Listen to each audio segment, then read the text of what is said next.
नमस्कार, मैं हूं मनोज सैनी। हमारी खास पेशकश बहस गरम है में आपका स्वागत है। इन दिनों प्रदेश में जिस मुद्दे पर बहस गरम है वो है 2023 की रणनीति को लेकर, जिसमें निकाय और पंचायत चुनाव के बाद खासा बदलाव आने की तरफ बीजेपी बढ़ रही है। भारतीय जनता पार्टी संगठन को मजबूत करने में जुट गई है और सबसे पहले उसने अपने अनुषंगिक संगठनों को मैदान में उतारा। चर्चा ये भी है कि कई ऐसे पद हैं जो लंबे समय से खाली पड़े हैं, उनको भी भरने की तैयारी है और समीक्षा के बाद जो चीजें कमी दिखाई देती है उनको भी ठीक करने की तैयारी। देखिए इस खास खबर को। 2023 की तैयारी में बीजेपी, जिलों में बदलाव की तैयारी, बूथ से यूथ तक की जिम्मेदारी, नई नियुक्तियों की तैयारी।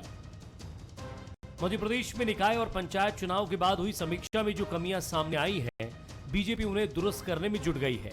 इसी के तहत अब पार्टी नई नियुक्तियां करने जा रही है। जो पद खाली पड़े हैं उन्हें भरने की तैयारी है, यानी पूरी ताकत के साथ 2023 की तैयारी। नहीं, ये सारी संगठनात्मक फुलफिलमेंट जो भी है, जहाँ जरूरत है उन सारी चीज़ों को हम पूरा कर रहे हैं। हमने सारी समीक्षा भी हमारी की है, जहाँ पर हम थोड़ा कमज़ोर हुए वहाँ उसको और ताकत कैसे देना है। और बाकी सरकार के माननीय मुख्यमंत्री जी का अधिकार है, जहाँ पर जो नियुक्तियाँ शेष बची हैं वो माननीय मुख्यमंत्री जी जल्दी ही उन सारी नियुक्तियों को कर भी रहे हैं। तो इसलिए भारतीय जनता पार्टी का आगामी समय जो बूथ का सशक्तिकरण हमारा जो अभियान है, हम इसको और ताकत देने का काम कर रहे हैं। बीजेपी की अपनी तैयारी है, लेकिन कांग्रेस भी हल्ला बोल कार्यक्रम, गांधी चौपाल जैसे कार्यक्रम को लेकर बीजेपी को घेरने की तैयारी में है और बीजेपी को घेरने में पीछे भी नहीं है। बीजेपी इस प्रकार से अपना शो कर रही है कि उनकी क्या हालत है। अगर जनता उनके साथ होती, ये सब करने की आवश्यकता नहीं होती। भाजपा की सोच है, ये इनका स्वभाव है। ये सोचते हैं कि जनता इससे प्रभावित होगी। आज जनता बहुत समझदार है, ये नाटक नौटंकी से कोई प्रभावित नहीं होने वाली। बीजेपी सत्ता और संगठन में खाली पदों को भरने की कवायद पहले भी कर चुकी है, लेकिन निकाय और पंचायत चुनाव के कारण कुछ हो न सका। लेकिन अब कुछ लोगों की छुट्टी कर पार्टी अब नए लोगों को मौका देकर आगे अपनी राह आसान करना चाहती है। मनोज सैनी, बंसल न्यूज, भोपाल। मध्य प्रदेश में भारतीय जनता पार्टी का संगठन ऐसा कहा जाता है देश का सबसे अच्छा संगठन माना जाता है और मॉडल के रूप में याद किया जाता है। लेकिन कई ऐसे पद है जिनको भरना है, या फिर बात की जाए कि अभी हाल ही में निकाय और पंचायत के जो चुनाव हुए हैं तो समीक्षा के बाद कुछ जिलाध्यक्ष ऐसे हैं, करीब 1 दर्जन, जिनको बदला जा सकता है। यही नहीं, निगम मंडल में जो उम्मीद लगाकर बैठे हैं कार्यकर्ता और बाकी पदाधिकारी, शायद उनके लिए भी अच्छी खबर आ सकती है। और ये खबर अच्छी देना भी जरूरी है क्योंकि बात 2023 की है। लेकिन होगा क्या और किसकी नियुक्ति होगी, किसको पद मिलेगा, आज इसी पर हम बात करेंगे। और फिर कांग्रेस की क्या तैयारियां हैं, क्योंकि बहस तो गर्म है। मेरे साथ जुड़ रहे हैं राजपाल सिंह सिसोदिया, भारतीय जनता पार्टी के प्रवक्ता, साथ ही प्रताप भानु शर्मा है, पूर्व सांसद। आप दोनों मेहमानों का स्वागत है। राजपाल जी जैसे जुड़ रहे हैं तो हम आपसे उनको भी रूबरू कराते हैं। प्रताप भानु शर्मा जी से समझ लेते हैं। अभी आप रीवा से भी लौट रहे हैं प्रताप भानु जी, और रीवा वही है जिसको लेकर बिंद की तरफ आपकी खास नज़र है, क्योंकि पिछली दफ़ा यदि बिंद ने साथ आपको दिया होता तो शायद तस्वीर कुछ और होती। पर अभी हाल में निकाय का चुनाव भी आप जीते, वहाँ आपने महापौर भी बना दिया, और एक तरफ भारतीय जनता पार्टी भी है जो खाली पदों को भरने की तरफ जा रही है, जहाँ जहाँ कमियां हैं उनको दुरुस्त कर रहे हैं। और बीजेपी के संगठन के बारे में ये कहा जाता है कि जहाँ कमियां होती है वो जल्दी ठीक कर लेती। आप भी अपनी कमियों को पूरा कर रहे हैं? नहीं, देखिए सैनी जी, बीजेपी बिल्कुल डरी हुई है, इसमें कोई दो राय नहीं है। और 1 मिनट जरा सेटिंग बिगड़ गई, थोड़ी ठीक कर लेता हूं मैं। जी। हाँ, और इसी वजह से अब वो इस बात पे बहुत ध्यान दे रहे हैं कि संगठन में जहाँ खाली पड़े हैं पद वहां उनको भरा जाए। और जिस तरह से नगरीय निकाय में, जिला पंचायत में, जनपद में, पंचायतों में बुरी तरह से हार हुई है, वो जनता की बदली हुई मानसिकता की द्योतक है। पहले भी 2018 के चुनाव में जनता ने बहुमत नहीं दिया था बीजेपी को। 170 से 105, 106 सीटों पे ये आ गए थे। और आज भी जनता जनार्दन में इनका बहुमत नहीं है। तोड़ फोड़ के कुछ भी कहते रहे, गलत प्रस्तुतिकरण करते रहे, तोड़फोड़ के सौदेबाजी से सरकार इन्होंने बना ली, पर जनता का आक्रोश कितना है वो इन चुनावों में सामने आ गया। अब वो चुस्त दुरुस्त करते हैं या क्या करते हैं, ये उनका काम है। हम हमारा काम मुस्तैदी से कर रहे हैं। हमारा संगठन पोलिंग बूथ तक मजबूत है। हमने मंडलम और सेक्टर के गठन को पूरा कर लिया है और इसके साथ ही जिला कांग्रेस कमेटियों में, उनके प्रकोष्ठों में, उनके अनुषांगिक संगठनों में जहां जरूरत है वहां नए जीतकर आए हुए लोगों को भी प्रतिनिधित्व उसमें दिया जा रहा है। इसलिए सब तैयारी चाहे कांग्रेस की हो चाहे भारतीय जनता पार्टी की हो, 2023 के चुनाव को सामने रखते हुए ही हो रही है। और भाजपा में डर इसलिए ज्यादा है कि अभी उनके चुनाव उनके माफिक नहीं हुए, हर जगह अधिकतर उन्हें हार मिली है और जनता जनार्दन का रुझान अब बीजेपी से दूर होता जा रहा है, ये समझ में आ गया है उनके लिए। नहीं, अब आपको लग रहा है कि बिंद आप जीत गए तो रुझान ही बदल जाएगा, ऐसा नहीं है सर। बिंद आप जैसे लोग थे तो बिंद आप जिता के ले आए वहां से महापौर को, लेकिन बाकी स्थितियां तो कांग्रेस दावा यही करती है कि 80-85% तक चुनाव वो जीते। नहीं, अब वो देखिए, जो जनपद या जिला पंचायत के मेंबर चुनकर आए उसमें बहुमत कांग्रेस का है, 60 से 70% कांग्रेस के और अब हमारे कांग्रेस समर्थक लोग आए हैं। अब वो दावा ऐसा करते हैं कि यदि उनने सौदेबाजी से उस संस्था की अध्यक्षता हासिल कर ली, जिला पंचायत की अध्यक्षता हासिल कर ली, जनपद के अध्यक्ष हासिल कर लिए, तो उसको ये गिनते हैं अपनी जीत के रूप में। यदि उनका चुनाव भी जनता से सीधा कराया होता तो जो रिजल्ट हमें मेयर के चुनाव में मिले हैं वही हमें नगर पालिकाओं में मिलते, जनपद पंचायत में मिलते, जिला पंचायत में हमको मिलते, तब इनको समझ में आ जाता, जो ये नहीं कर पाए। जी, ये बात समझने की है। ससुदा जी बैठे हैं मेरे ख्याल सामने। जी जी बिल्कुल, उनसे समझ लेता हूँ मैं। राजपाल जी मेरे साथ जुड़ गए। तैयारी राजपाल जी बताएंगे, इनने भी खूब तैयारियां करके रखी होंगी। जी जी, राजपाल जी, बीडी शर्मा जी कह रहे थे, मेरी उनसे बात हो रही थी, उन्होंने कहा कि हमने पूछा उनसे कि कई ऐसे पद है आपके यहाँ निगम मंडल की, लोग उम्मीदें लगाकर बैठे हैं कि साहब फलाने निगम में शायद मेरे को मौका मिल जाएगा, आप लोग सब भी हो सकते हो उसमें, पर सवाल यही है क्या ये पद भरने की बात जो अब कही जा रही है 2023 से पहले की तैयारी है, या कुछ जिला अध्यक्ष जिनकी रिपोर्ट ठीक नहीं पाई गई, क्या उनको बदले जाने की तैयारी भी है? देखिए, संगठन में हमारी एक कार्य पद्धति है और हम सतत समीक्षा भी करने का काम करते हैं। जो कार्यक्रम देते हैं या जो चुनाव के कार्य होते हैं और उसके बाद में परिणाम आते हैं या कार्यक्रम की सफलता होती है, तो उसकी एक व्यापक समीक्षा होने का काम संगठन स्तर पर होता है और वो रेगुलर प्रैक्टिस है और उसके तहत हमारे यहाँ सारी चीज़ें होने का काम हुआ। 2023 को सामने रखकर भारतीय जनता पार्टी ने अपना एक कैलेंडर बनाने का काम किया है। आगामी हमारे कार्यक्रम तय हुए हैं। हमारे जो मोर्चा है, प्रकोष्ठ है, युवा मोर्चा है, ये सब अपने अपने क्षेत्र में अपने अपने कार्यक्रमों के माध्यम से जा रहे हैं। अपनी अपनी विंग में आज जैसे युवा मोर्चा का कार्यक्रम जो आपकी स्क्रीन पे दिख रहा है कि हमने हरियाली को लेकर एक कार्यक्रम पौधारोपण का करने का काम किया है और उसका एक बड़ा लक्ष्य लिया है, 25 सितंबर तक हम उस कार्यक्रम को करने वाले हैं। ये भारतीय जनता पार्टी एक व्यापक कार्यक्रम आधारित राजनीतिक दल है। कार्यकर्ता कार्यक्रम के माध्यम से जनता के बीच में जाते हैं। जहाँ तक सरकार में स्थानों पर कार्यकर्ताओं के मनोनयन नियुक्तियां होना है, निश्चित तौर पर यह भी रेगुलर होने वाला एक प्रोसेस है और उसके तहत तो हो भी रहा है। कई स्थानों पे हमारे कार्यकर्ता नियुक्त हुए भी है, कई स्थानों पे होना शेष है, वो भी स्क्रूटनी चलती है और समय समय पे उसके बारे में भी संगठन विचार करता है। कुल मिला के भारतीय जनता पार्टी 2023 के चुनाव की दृष्टि से अपने संगठन को और व्यापक क्षेत्र में ले जाने के लिए प्रयासरत है। हमने बूथ विस्तार योजना के माध्यम से जनता के बीच में जाने का काम किया था और उसकी अभी विगत दिनों हमने समीक्षा भी करने का काम किया। अभी बड़ी बैठक और प्रशिक्षण वर्ग पचमढ़ी में हमारा संपन्न होने वाला था, बारिश की वजह से वो आगे बढ़ा है। वो कार्यक्रम भी हमारा अभी प्रस्तावित है, अगले महीने में हम फर्स्ट वीक सेकंड वीक में करने की स्थिति में है।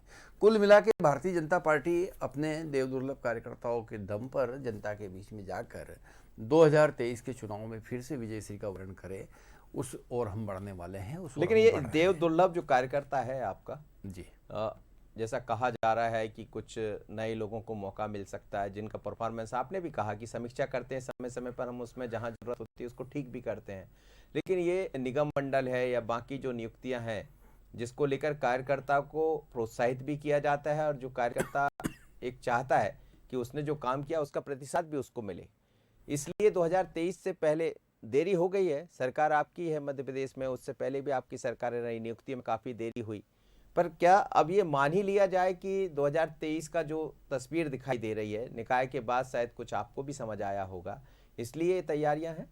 देखिए, सरकार के बनते ही हम एक प्राकृतिक और एक विपत्ति के समय में थे। 2 साल 20 और 21 2 वर्ष पूरे हमारे निकल गए कोविड के उस प्रोटोकॉल में और उस महामारी से लड़ने में। तो सरकार की प्राथमिकताएं परिवर्तित हो गई। प्राथमिकता हो गई जनता की सेवा करने की, जनता की जान माल की रक्षा करने की, उसमें हम लग गए। और निश्चित तौर पर कहीं ना कहीं भारतीय जनता पार्टी के संगठन स्तर पर व्यापक एक समीक्षा के बाद में कुछ स्थानों पे अभी हमने पिछले दिनों निगम मंडलों में कार्यकर्ताओं को समायोजित करने का काम किया। उसके बाद भी आगे की प्रोसेस चल रहा है। आप देखेंगे कि कार्यकर्ता को स्थान भी मिलेगा, सम्मान भी मिलेगा। और हमारे यहाँ तो साफ साफ कहते हैं हम कि हर कार्यकर्ता को काम और हर काम के लिए कार्यकर्ता। हमारे यहाँ कार्यकर्ता को काम देने का एक रिवाज है, उस हिसाब से हम काम देते हैं। और हर काम को कार्यकर्ता मिले ये भी सुनिश्चित करने का काम हमारा संगठन करता है। माननीय वीडी शर्मा जी के कुशल नेतृत्व में, माननीय प्रदेश के हमारे और भी संगठन मंत्री और तमाम नेताओं के नेतृत्व में कार्यकर्ताओं का समायोजन होने का काम आदरणीय शिवराज सिंह चौहान जी करेंगे। ऐसा पूरा हम उस प्लानिंग में चल रहा है। प्रताप भानु शर्मा जी, ये दोनों संगठन की जब हम बात करते हैं तो यही एक फर्क दिखाई देता है।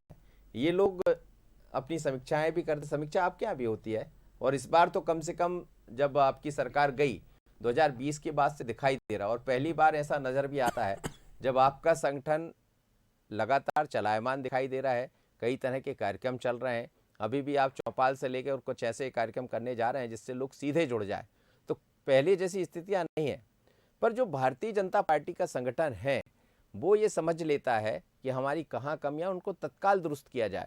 आपके यहाँ थोड़ी सी देरी होती तो जो कमियां थी उनको दूर कर लिया गया, क्योंकि आपकी लड़ाई तो भारतीय जनता पार्टी के संगठन से। अब वो कह रहे हैं कि हम बूथ को सशक्तिकरण की तरफ और बढ़ रहे हैं, जैसा बीडी शर्मा कह रहे थे। जहां कमियां हैं उनको पूरी कर रहे हैं, जहां जो भर्तियां नहीं हुई है उनकी भर्ती भी कर रहे हैं। आपके यहाँ अभी मैंने देखा कि जब बैठक हुई कमलनाथ जी की, तो कुछ उसमें ऐसे सवाल भी उठे कि कई पूर्व नेता है उन्होंने अपने तरह से नियुक्तियां करा ली। उन्होंने कहा भी कि साहब थोड़ा और भी देख लीजिए। तो ये जो अंदर की बातें बाहर आती है, इनको भी ठीक करना पड़ेगा।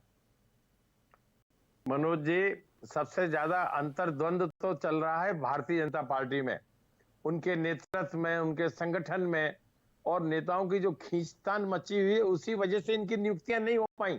कौन ने रोका था अभी तक इन्हें नियुक्ति करने के लिए? चाहे मंडल की नियुक्ति हो, चाहे वो सरकारी पद की नियुक्ति हो, चाहे संगठन की नियुक्ति हो, चाहे परिवर्तन करने की नियुक्तियां हो, कांग्रेस ने तो नहीं रोका जी। उनके किसने रोका था? अब यदि नहीं कर पा रहे हैं तो ये इनका कठिनाई है या इनकी समस्या है। पर कांग्रेस जिस तरह से आज कमलनाथ जी के नेतृत्व में संगठित है, मजबूत है, और हमने अपने आप को पोलिंग लेवल स्तर से लेकर मंडलम सेक्टर तक और जिला कांग्रेस कमेटियों का पुनर्गठन करके और अनुषांगिक संगठनों का पूरी संरचना करके जो एक फील्ड वर्क किया है, प्रभारी जो भी जिले के हैं उन्होंने एक अच्छा नेटवर्क या पूरा कार्य योजना बनाई है, उस पर हम अमल कर रहे हैं, जनता तक जा रहे हैं।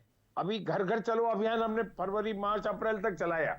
अब हम गांव गांव में चौपाल लगाएंगे, और इनका जो एक बूथ 100 झूठ, ये कहते हैं बूथ, आपने नया नाम लेकर आ गए, एक बूथ 100 झूठ।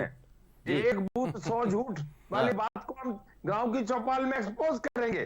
कब करेंगे साहब, कब करेंगे राजपाल जी? कब निकला था आपका? वो देखिए आपने कह दिया एक बूथ 100 झूठ बारे में, भ्रष्टाचार के बारे में। शर्मा जी ने अभी कहा कि जनवरी, फरवरी, मार्च में इनका घर चलो अभियान चला। हाँ। मुझे अच्छे से याद है, देवास में घर चलो अभियान का प्रारंभ करने कमलनाथ जी आए थे, और उनको हेलीपैड से और उस कार्यक्रम स्थल के बीच में 10 घरों में जाना था।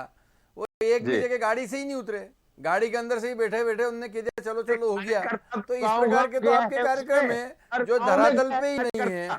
तो अब आपके कार्यक्रम की चिंता खैर आप करें, हम तो हमारी बात करेंगे। आप नकल कर लोगे पर अकल कहाँ से लाओगे? आप नकल कर लोगे कि पेज प्रभारी की जगह आप पन्ना प्रभारी बना लोगे, या पन्ना प्रभारी की जगह आप पेज प्रभारी बना लोगे। आप नकल कर लोगे कि हमारे मंडल को देख के आप अपने ब्लॉक को मंडलम के लोगे, पर उस मंडलम में काम करने वाले वो समर्पित कार्यकर्ता कहां से लाओगे? आप हमारे संगठन मंत्रियों की नकल में आप जिला स्तर पे संगठन मंत्री तो बना लोगे, पर विचार के लिए जीवन समर्पित करने वाला वो पूर्णकालिक प्रचारक कहाँ से लाओगे जो वहाँ जिले में संगठन मंत्री बन सकेगा? आपके पास नहीं है, आपके पास ना विचार है, ना वैचारिक अनुष्ठान है, ना कार्यकर्ता है, न कार्यक्रम है, न नेता है, न नीति है। कांग्रेस दिवालिया घोषित हो चुकी है। अभी आप कह रहे थे कि आपके साथ जनता जुड़ रही है, मुझे तो जनता जुड़ती तो नहीं दिख रही, पर गुलाम नबी आजाद जैसे लोग आजाद होते जरूर दिख रहे हैं। पिछले 5 साल की अगर आप देखेंगे तो 400 से अधिक बड़े नेता जो है आपको छोड़ के देश में जा चुके हैं, आपके नेतृत्व को नकार चुके हैं। इस्तीफा देते हैं तो उस इस्तीफे में जो भाषा लिखते हैं उसमें कहते ही कांग्रेस चापलूसों से घिर चुकी है। नहीं, लेकिन राजपाल जी बड़ी बात उन्होंने बड़ी बात कह दी, 1 बूथ 100 झूठ, मतलब एक देखिए नया नारा गढ़ दिया। कांग्रेस तो बहुत सीनियर है, हमारे पूर्व सांसद है, सीनियर है, और वो कुछ भी कह सकते हैं प्रताप भानु शर्मा जी, पर ऐसा नहीं है। वो आप वो झूठ लेके आए, जो झूठ आप बात कर रहे हो 100 तो ठीक है, 2 झूठ लेके आए आप। और हमारे एक छोटे से जो बूथ लेवल पे जो बूथ विस्तार की योजना के तहत जो हमारा त्रिदेव है उससे आप बहस कर लें। अगर आप जीत जाएं और अगर साबित कर दें तो आप जो बोले वो हम करने को तैयार है। प्रताप भानु जी है, हमारे गांव में हमारे बूथ के ऊपर त्रिदेव है हमारे, उन त्रिदेव से जाके आप एक बार उन कौन से झूठ की आप बात करो, जरा जाके बात तो करो, वही जवाब मिलेगा। मैं तो प्रवक्ता हूँ, बहुत बाद में आऊंगा, पहले तो वही बूथ पे आपके जो है कार्यकर्ता को जवाब देने की ताकत रखता है। बेरोजगारी का झूठ, महंगाई का झूठ जी, नहीं झूठ तो आपके पकड़ में आएंगे। कर्ज माफी के नाम पे जो किसान डिफॉल्टर हुआ है ना, वो बैठा हुआ है आपका इंतजार कर रहा है माला लेके, और माला भी जूतों की माला पहनाएगा, वो इंतजार कर रहा है। प्रताप भानु शर्मा जी सिविल बिगाड़ दिया, मैं अच्छा भला बैंक से रेगुलर था, मुझे कर्ज माफी का झूठी बात करके और डिफॉल्टर कर दिया, सिविल बिगड़ गया, अब कोई बैंक मुझे लोन नहीं दे रही है, वो किसान भटक रहा है। उसकी दुर्दशा का अगर कोई एकमात्र जिम्मेदार व्यक्ति है तो वो कमलनाथ जी है और राहुल गांधी जी है, जो मंदसौर की धरती पे आके बोल के गए थे, अच्छे भले किसान जिसकी गाड़ी ट्रैक पे चल रही थी, जो नियमित अपना सीसी को पलटा कर रहा था बिना ब्याज के, शिवराज सिंह चौहान जी के राज्य में किसान क्रेडिट कार्ड के माध्यम से खेती कर रहा था, उसको ब्याज माफी के आपने डिफॉल्टर कर दिया, उसका सिविल बिगाड़ दिया, डायरी बिगड़ गई, अब तो उसको कोई बैंक लोन नहीं दे रही। जी, ये स्थिति आपने कर दी। प्रताप भानु शर्मा जी, एक बात को समझना पड़ेगा, आपका संगठन और भारतीय जनता पार्टी का संगठन केडर बेस्ड संगठन है और दूसरी तरफ व्यक्ति बेस्ड संगठन है, मतलब आप देखिए लीडर बेस्ड जैसे कहेंगे। सवाल यही है कि भारतीय जनता पार्टी के साथ कई ऐसे अनुषंगिक संगठन है, आपके यहाँ भी बहुत सारे आपके संगठन है, चाहे सेवा दल है, बाकी महिला कांग्रेस है, ये सब, लेकिन बीजेपी क्या करती है समय समय पर, जैसे आज का मुद्दा आप देख लीजिए, जो युवा मोर्चा के लोग हैं और सभी भारतीय जनता पार्टी के, चाहे शिवराज जी हो या फिर कमल पटेल हो, ऐसे तमाम लीडर्स हैं जो युवा मोर्चा से निकलकर आज वहां तक पहुंचे। बड़ी बात यह है कि अनुषंगिक संगठनों को झोंक देना, 75,000 पौधे लगाना, 75 लाख पौधे लगाने का एक उन्होंने समर्पण कर लिया, आज से शुरुआत भी कर दी उसकी, तो किसी भी बहाने अपने युवाओं को जोड़े रखना, यानी भारतीय जनता पार्टी की बात उस घर तक पौधे के बहाने, पेड़ के बहाने पहुंच जाएगी। ये सब ऐसे कार्यक्रम है जो बड़ी चुनौती पैदा करते कांग्रेस के सामने।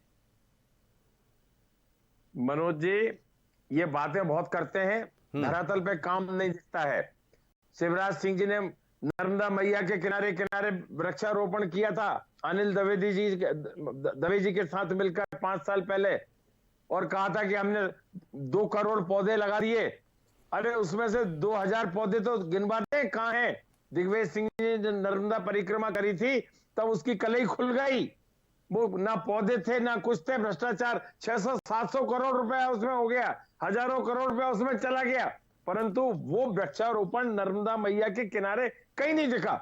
अब इन्होंने कहे हैं कि इनके कार्यकर्ता पौधे लगाएं, ये तो हरियाली अमावस्या से हर गांव में हर ग्रामवासी का, सरपंच का, गांव के कार्यकर्ता का कर्तव्य हो गया। हमारे यहाँ बरसात में पुराने से परंपरा चली आ रही है, ये क्या करेंगे? उसी परंपरा को तो हम आगे बढ़ाने का काम कर रहे हैं, उसी परंपरा में तो हम युवाओं को जोड़ने का काम कर रहे हैं। वही परंपरा, ये तो जो उस परंपरा से विमुख होते युवा को हम आगे करके उससे पौधा लगवाने का काम कर रहे हैं।